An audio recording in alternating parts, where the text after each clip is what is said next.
Est-ce que justement, est-ce que tu penses que ton statut en club te permet d'être maintenant un leader de groupe en sélection? Ouais, forcément.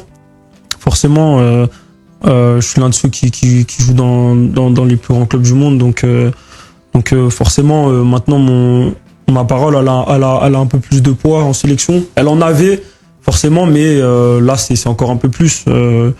Voilà, je pense que maintenant, je suis un leader du groupe, que ce soit sur le terrain ou en dehors. Donc, et c'est ce que le coach aussi attend de moi. Donc, moi, ça me dérange pas. Après, moi, je suis pas le genre de leader à toujours crier fort, etc. Mais quand il y a quelque chose qui va pas, forcément, je suis là pour le dire. Et Tu penses que tu pourrais être capitaine un jour?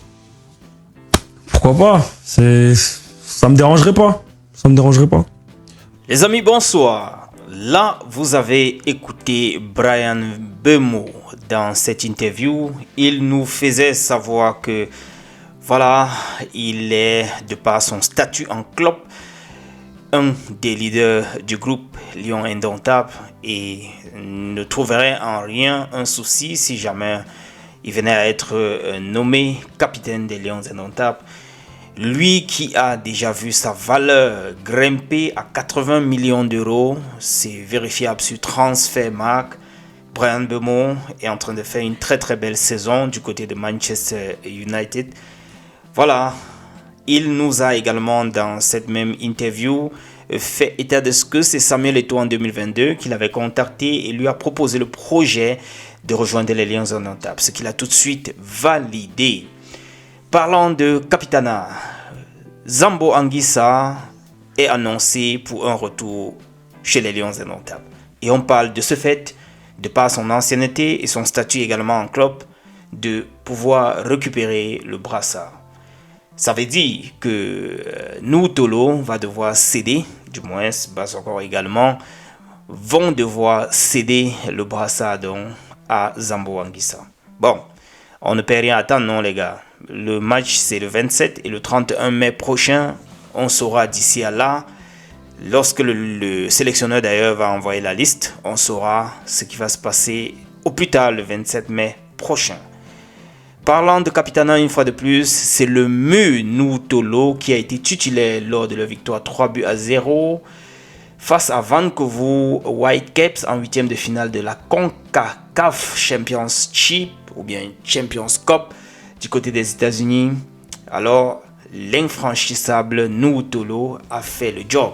Il n'avait d'ailleurs pas de Capitana, il n'avait pas d'ailleurs le brassard sur la main, mais il a fait ce qu'il fait d'habitude en équipe nationale. C'est dire que voilà, le Capitana c'est juste ce bout de tissu. Francis Ngannou de retour en MMA face à Philippe Lins. Ce sera le 16 mai prochain. Après près de 2 ans d'absence, il revient dans la cage et nous promet un peu plus de spectacle. Il veut reprendre son statut de prédateur après ce parcours UFC, PFL, boxe professionnelle. Il a affronté les Tyson Fury. Oh, bref, on a vu tout ce parcours-là. Il va nous servir encore quelque chose d'ici le 16. Qu'est-ce qu'on peut attendre, les gars? On verra ce qui va se passer ce jour-là, en tout cas. Terminons avec Kylian Mbappé, qui nous poste quelques photos familiales avec ses proches et accompagné de quelques petits clichés. Les Camerounais, les continentaux doivent reconnaître ces différents plats. On passe par Bobolo, Beignet haricot, Ndolé, bref, je vous laisse citer le reste en commentaire. Retrouvons-nous dans un autre tour de partage, les amis. Entre-temps, Mbappé se prépare déjà pour son retour sur le terrain. On espère le voir lors du match retour face à Manchester City.